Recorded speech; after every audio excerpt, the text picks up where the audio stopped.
छोटे से राम जी को बुलाया जाए और छोटे से कान्हा को बुलाया जाए, राम की धनुष ले ली जाए और कान्हा की मुरली ले ली जाए, और दोनों बालकों को घुमाकर खड़ा कर दिया जाए, तो कैसे पहचानोगे कृष्ण कौन है और राम कौन है? कोई अंतर है? कोई अंतर है? कोई एक अंतर इशारा करिए जो राम और कृष्ण में अलग से दिखता हो। मोरपंख किसके पास है? कृष्ण के पास। राम जी लगाया करते थे, रामचरितमानस में लिखा है, मोर मुकुट सिर सोहत नीके। बालकांड में मोरपंख कौशल्या ने निकाला, कैकेयी क्रोधित हो गई। कैकेयी ने कहा ये क्या कर दिया? बोले जब जब ये मोरपंख लगाता है नजर लग जाती है इसे। मोर मुकुट सिर सोहत नीके, राम भी लगाया करते थे। अब बताइए कौन सा अंतर है? राम कृष्ण दो एक हैं, अंतर नहीं। ये भी सांवले वो भी सांवले, इनके बाल घुंघराले हैं उनके बाल घुंघराले हैं। ये भी पीतांबरी धारण करने वाले हैं वो भी पीतांबरी धारण करने वाले। ये भी नीलांबुज श्यामल है वो भी नीलांबुज श्यामल है। तो अंतर क्या है प्यारे? अंतर दो है। पहला अंतर, अगर भगवान को अगर पहचानना है राम और कृष्ण को, तो शरीर से नहीं पकड़ पाओगे, पकड़ना है तो उनकी आंखों से। इनके नयन गंभीर हैं, किसके? राम जी के। और उनके चपल विशेष, राम कृष्ण दो एक है, अंतर नहीं। पहला पहचान अगर करना है तो भगवान के नेत्रों से कर लो। भगवान राम की आंखों में गंभीरता और श्री कृष्ण की आंखों में चंचलता, चपलता, चतुरता है। एक पहचान और भी है, बड़ी प्यारी पहचान है ये पहचान, ये बड़ा अद्भुत ये है कि राम जी जहां खड़े होते हैं सीधा खड़े होते हैं, एकदम तन के। किसी ने कहा ठाकुर जी इतना तन कर क्यों खड़े होते हो? भगवान ने कहा पूरी दुनिया मुझ पर निर्भर है तो इसलिए तन के खड़ा होना पड़ता है। लेकिन जब भगवान कृष्ण खड़े होते हैं ना, कभी आप सीधा नहीं पाएंगे। कभी गैयों के सहारा लेकर के, कहीं वृंदावनी श्री राधा रानी का सहारा लेकर के और कछु न मिले तो ग्वालों का सहारा लेकर, वो भी न मिले तो बंसी बट के कदम के वृक्ष का सहारा लेकर के। किसी ने कहा कन्हैया हरदम टेढ़े ही क्यों रहते हो? राम ने कहा दुनिया मुझ पर निर्भर है, भगवान कृष्ण ने कहा मैं भक्तों पर निर्भर रहता हूं इसलिए हरदम मैं टेढ़ा ही रहता हूं। ये कृष्ण और राम में अंतर है। अच्छा बताइए किससे आप लोग भक्ति करेंगे? राम को मानेंगे, कृष्ण को मानेंगे? किसको मानेंगे? अच्छा किसको माना जाए? हम किसे माने आप ही बताएं। दोनों से, दोनों को प्रेम करो। बस इतना कर लो ना कि संबंध अलग अलग बना लो। किसी को कुछ मान लो और किसी को कुछ मान लो, और ये दोनों बड़ी काम की चीज है। राम ही हमें मर्यादा सिखाते हैं, संस्कार, संस्कृति, मर्यादा, सदाचार अगर सीखना है तो राम कथाओं को श्रवण करो प्यारे। मैं एक बात कहता हूं, भागवत है लेकिन मैं राम कथा में 2 मिनट के लिए चलूं। जिसके घर में सास बहू का झगड़ा हो, जिसके घर में बेटियां ससुराल छोड़कर बैठी हो, अथवा जिसके बेटे बेटे में टकराव होता हो, प्यारे वो रामचरितमानस की कथा अपने घर में करे, पूरे परिवार को बैठा करे, एक एक चौपाइयों का निरूपण करे, एक एक चौपाई की व्याख्या करे, अन्वय करे। मैं गारंटी के साथ कहता हूं 1 वर्ष ऐसा करके देखो, घर में अगर सुधार ना आ जाए तो कहना। राम कथा, राम की जीवन चरित्र हमें 4 चीज देते हैं, सदाचार, संस्कार, संस्कृति और मर्यादा। कृष्ण हमें क्या देते हैं? धर्म। भगवान ने गीता में क्या सिखाया है? धर्म क्षेत्र, कुरुक्षेत्र, सामवेद, युद्ध सभा। भगवान ने गीता में पहला ही श्लोक बता दिया है कि मैं धर्म को प्रकट करने के लिए, धर्म के मार्ग पर चलने के लिए, सिखाने के लिए मैं कृष्ण बनकर के, और गीता में मैंने रथ के लगाम को पकड़ा है। भगवान कृष्ण धर्म सिखाते हैं। सदाचार, संस्कार, संस्कृति अगर लेना है तो राम में आ जाओ।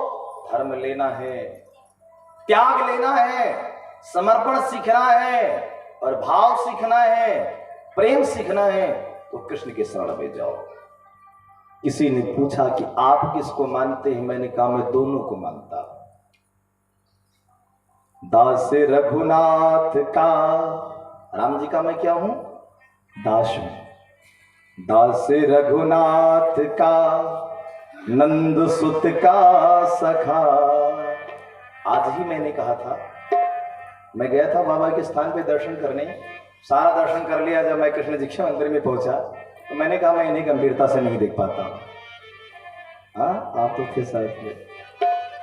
मैंने कृष्ण को कभी भगवान माना ही नहीं। मैं अपना मित्र व्यवहार मानता हूं। सच बताऊं, दिल की बात मैं उन्हीं से करता हूं।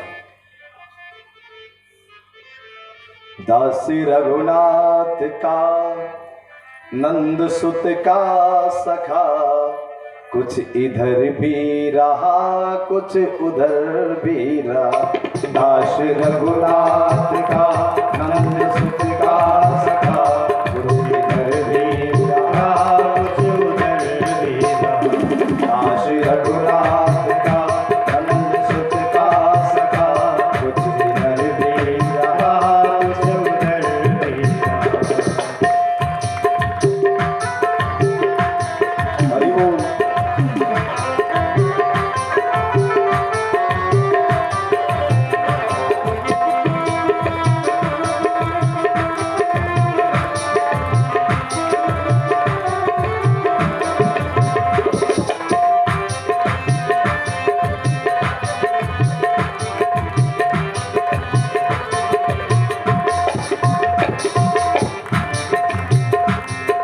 रघुनाथ का, नंद सुत का सखा, दास रघुनाथ का, नंद सुत का सखा, कुछ इधर भी रहा कुछ उधर भी रहा। दास रघुनाथ का, नंद सुत का सखा, कुछ इधर भी रहा कुछ उधर भी रहा। इस जमाने में ऐसे बहुत लोग हैं, इस जमाने में ऐसे बहुत लोग हैं, इस जमाने में,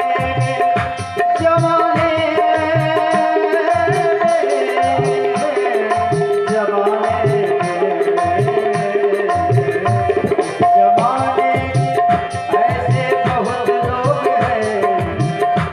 इस जमाने में ऐसे बहुत लोग हैं, खास करके माताओं के ऊपर बोल दूं, 4 दिन शंकर जी की पूजा करती हैं और अगर इच्छा पूरी नहीं हुई तो दुर्गा जी को पकड़ लो। एक प्रेम एक व्रत नेमा होना चाहिए। हाँ, इस जमाने में ऐसे बहुत लोग हैं, ना इधर के हुए ना उधर के हुए। इस जमाने में ऐसे बहुत लोग हैं, ना इधर के रहे ना उधर के, ना इधर के रहे ना उधर के। कृष्ण दोनों तरफ रहा है मजा, कृष्ण दोनों तरफ रहा है मजा, कुछ इधर भी रहा कृष्ण दोनों तरफ ले रहा है मजा, कुछ इधर भी रहा कुछ उधर भी रहा। दास रघुनाथ का, हरि बोल।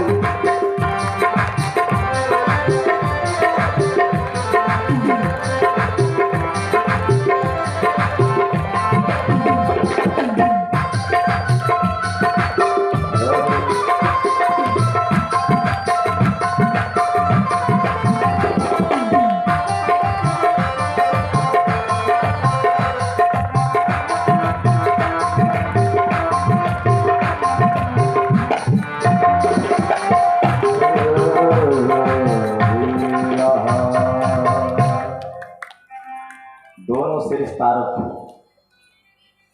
संसार में किसी से बैर नहीं करना चाहिए। जो सुख प्रेम में है वो बैर में नहीं है प्यार। भगवान जब चले तो सिबरी के यहां भगवान ने क्या खाया? बैर। अच्छा, यहाँ पर किस बैर की व्याख्या हुई कि भी आप लोगों ने यह सोचा?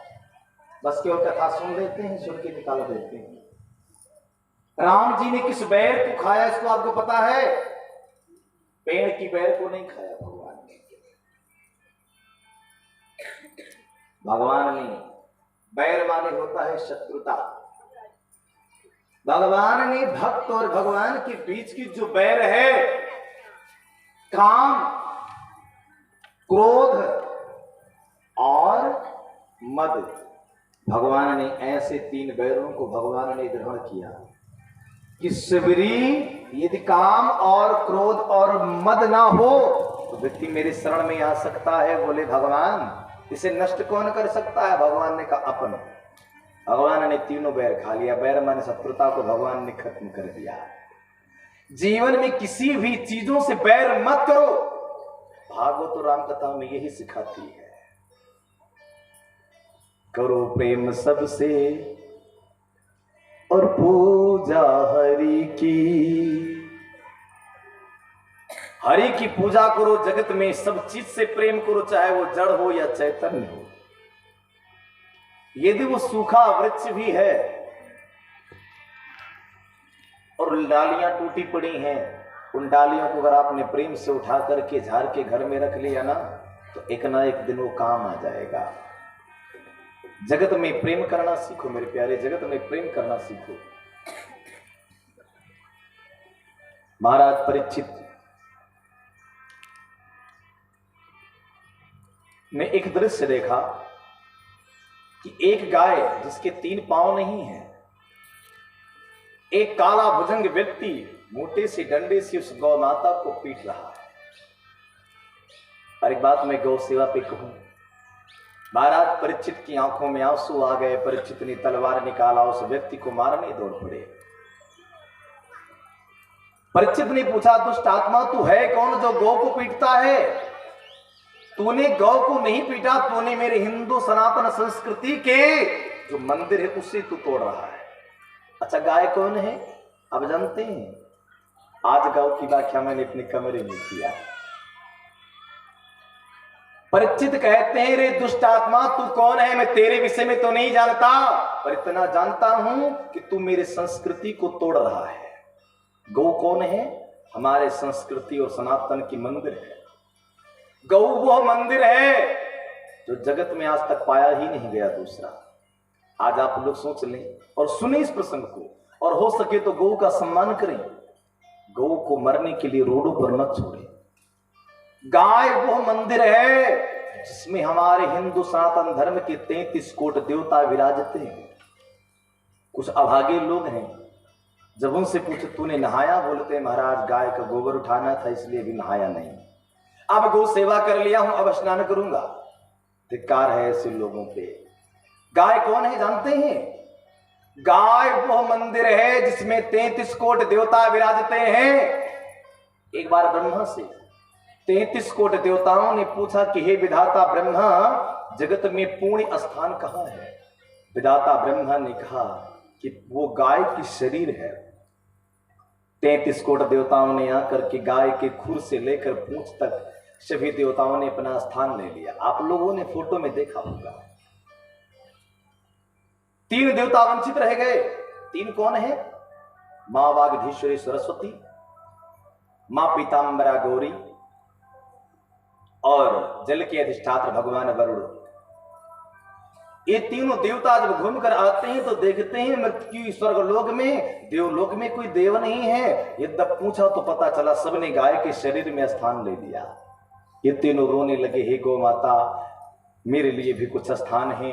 गौ माता ने कहा, हे देवियां, हे देव, मेरे पास कोई स्थान नहीं है। तीनों की विनती करने पर गौ माता ने कहा, मेरे पास 3 स्थान खाली हैं। ये 3 स्थान कौन है? मेरे दूध में अभी किसी ने स्थान नहीं लिया। दूध का वर्ण कैसा होता है? श्वेत। दूध कैसा है? सफेद होता है। सरस्वती जी का वर्ण क्या है? श्वेत वर्ण है। मां वागधीश्वरी ने दूध में स्थान ले लिया।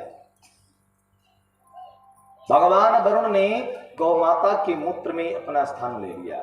इसीलिए गौमूत्र के बिना कोई यज्ञ संपन्न नहीं होती। कितनी बड़ी कलश यात्रा हो जाए, उस कलश की पूजा तब तक सफल नहीं होती जब तक हवन के दिन गौमूत्र को उस पर स्पर्श न कराया जाए। गौरी ने कहा मैं कहां जाऊं?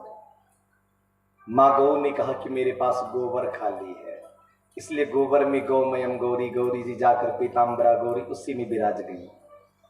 सोचो, जिस गाय के मूत्र में, गोबर में, मल में, दूध में देवता विराजते हैं, उस गौ की सेवा आप लोग बिना स्नान किए करते हैं। उस गाय को आप लोग मरने के लिए रोडों पे छोड़ देते हैं। उस गाय का दोहन करके, दूध निकाल करके शोषण करने के लिए आप रोडों पे छोड़ देते हैं। आपने गाय का अपमान नहीं किया। मेरे हिंदू सनातन संस्कृति की दिव्य मंदिर जिसमें 33 कोटि देवता विराजते हैं, आपने साक्षात 33 कोटि देवताओं का अपमान कर दिया। इसलिए प्यारे, हो सके तो गौ की सेवा करो, हो सके तो गौ का सम्मान करो, और यदि सम्मान और सेवा ना हो पाए तो गौ माता का अपमान मत करो। हाँ, बिल्कुल अपमान मत करो। आज महाराज परीक्षित तलवार निकाल करके दौड़े तो कलयुग आकर के परीक्षित के शरण में गिर पड़ा। शरणार्थी शरणार्थी देवा, मैं आपकी शरण में हूं। हे राजन, यदि आपके शरण में आए हुए प्राणी की यदि आप मारते हैं तो ये तो शाश्वत अपराध होता है, क्योंकि कहा गया है कि शरणागत की रक्षा करना ये महान प्राणियों का कार्य है। भगवान ने पूछा तुम कौन हो? उसने कहा मैं कलयुग हूं। परीक्षित ने पूछा कि हे कलयुग, तू गौ को क्यों पीटता है? कलयुग ने कहा ये मेरा युग है, और मेरे युग में गाय की, संत का, ब्राह्मण का और देवताओं का कोई सम्मान नहीं रहेगा। आज कहां सम्मान है, आप बताएं। कलयुग ने बताया कि हे राजा परीक्षित, ये कलयुग है, कलयुग जैसा युग भी नहीं है, और कलयुग के जैसे प्राणी पापी जगत में किसी युग में थे भी नहीं, क्योंकि यहां 4 का अपमान होगा कलयुग में, और आज 4 का अपमान आपने देखा भी है। विप्रो का अपमान, बड़े बड़े राजनेता से लेकर के फिल्म स्टार तक ब्राह्मणों का अपमान करते हैं, ये कलयुग का प्रभाव है। संतों का अपमान, ये भी आप देख रहे हैं। देवताओं का निरादर, ये भी आप देख रहे हैं, और गैयों का अपमान जो आप लोग कर रहे हैं। 4 का अपमान होता है प्यारे। लेकिन एक बात मैं कहूं, जब ये चारों पर अपमान होता है, कौन कौन? गौ, विप्र, धेनु और देवताओं पर जब कभी दुराचार होता है तो भगवान स्वयं आते हैं। ये भगवान के 4 अंग हैं। विप्रधेन सुर संतहित लीन मनुज अवतार,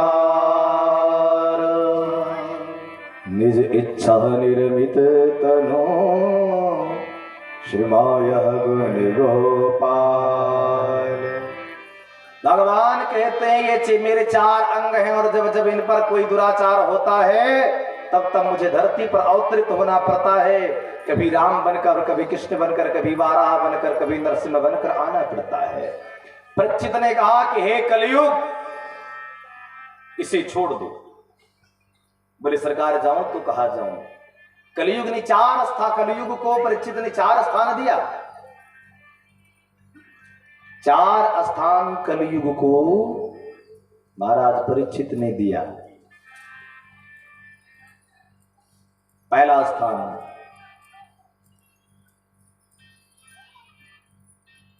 स्थान दूतम चार, जहां मदिरापान होता हो, वैश्यावृत्ति में, जुआ में, और जहां मलमूत्र पड़ा हो। कलयुग मुस्कुराकर कहने लगा राजन, 4 स्थान आपने दिया और 4 स्थान अत्यंत बुरे हैं, एक स्थान अच्छा भी दे दो, एक स्थान अच्छा भी दे दो।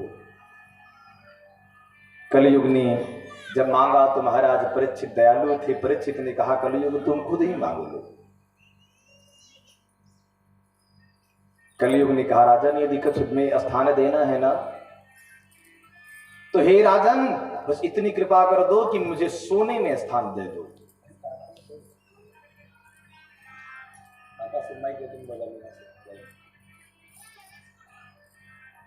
भगवान महाराज परीक्षित ने कहा कहीं स्थान मांग लो, जो तुम्हें सुलभ लगे, सुंदर लगे, दिव्य लगे, वो स्थान मांग लो।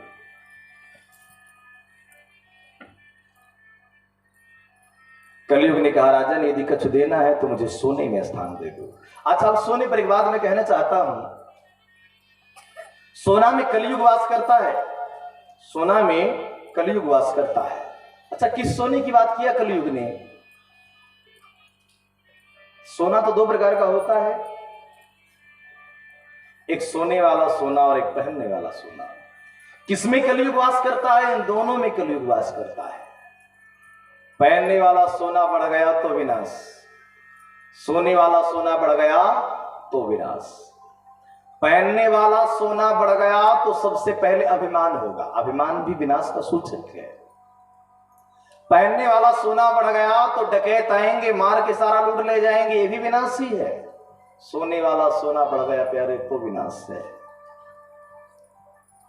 महाराज परीक्षित के मस्तक पर मुकुट है, मुकुट भी स्वर्ण का है। अच्छा, एक बात मैं कहूं सभी से, प्यारे दुनिया में लोभ बड़ी बुरी चीज होती है, और ये सोना जो है ना, इसमें कलयुग वास करता है। सोने से जिसने प्रेम किया वो विनाश के कागार पे खड़ा हो गया, उसका बसता हुआ घर उजड़ जाता है। और इसका प्रमाण तो सबसे बड़ा रामचरितमानस में है कि श्री जानकी जी ने सोने के मृग से अगर प्रेम ना किया होता तो लंका तक जानकी जी को जाना नहीं पड़ता और प्रभु को दर बदर भटकना नहीं पड़ता। प्यारे, सोने से प्रेम मत करो। प्रेम करना है तो मेरे हरि श्री हरि से करो, भगवान से करो। ये सोने से प्रेम करके क्या मिलेगा? महाराज परीक्षित वहां से चल पड़े, और जैसे परीक्षित चल पड़े तो कलयुग ने अपना कमाल दिखाना चालू कर दिया। परीक्षित कुछ दूर जाते हैं, जैसे परीक्षित कुछ दूर जाते हैं तो परीक्षित के कंठ सूखने लगे, प्यास लगने लगी, प्यास लगने लगी। राजा परीक्षित ने सोचा अब हम जल पिए तो कहां पर पिए? इधर उधर देखा तो कुछ नहीं दिखाई पड़ा। एक सुंदर सी कुटी दिखाई पड़ी और कुटी की तरफ चल पड़े। कुटी की तरफ जैसे राजा परीक्षित पहुंचते हैं, परीक्षित ने देखा कि संत समीक भगवान के ध्यान में मस्त हुए बैठे थे। संत समीक भगवान के ध्यान में मस्त हुए बैठे थे। परीक्षित ने कहा हे संत प्रवर, मुझे जल की जरूरत है। 2 बार 4 बार जल मांगा। लेकिन एक बात कहूं प्यारे, सच्चे साधक की यही पहचान है। कौन सी पहचान है? सच्चे संत की, सच्चे साधक और सच्चे तपस्वी की यही पहचान है कि जब ध्यान भगवान में लग जाए तो कोई अनहद बाजा बजाता रहे, कोई फर्क न पड़े। परीक्षित शोर मचाते हैं, संत जी मुझे प्यास लगी है, मुझे जल चाहिए, और संत जी मुस्कुरा करके भजन में लीन है। सच्चे भजन की यही मतलब है मेरी माताएं, मेरे भाई। वो भजन किस काम का, वो भक्ति किस काम की कि माला यहां चलता है, ध्यान मेरा कहीं और चल रहा है। माला हम अलग चलाते हैं, मोबाइल भी चल रही है, कथा भी सुन रहे हैं, कौन आ रहा है कौन जा रहा है इसको भी देख रहे हैं। क्या मतलब है? ऊधो मन न भयो 10-20, मन एक है, और उस मन को जब भगवान में लगा दिया तो फिर दूसरे से क्या लगाना? हाँ, दुनिया से दिल लगा कर दुनिया से क्या मिलेगा? दुनिया से दिल लगा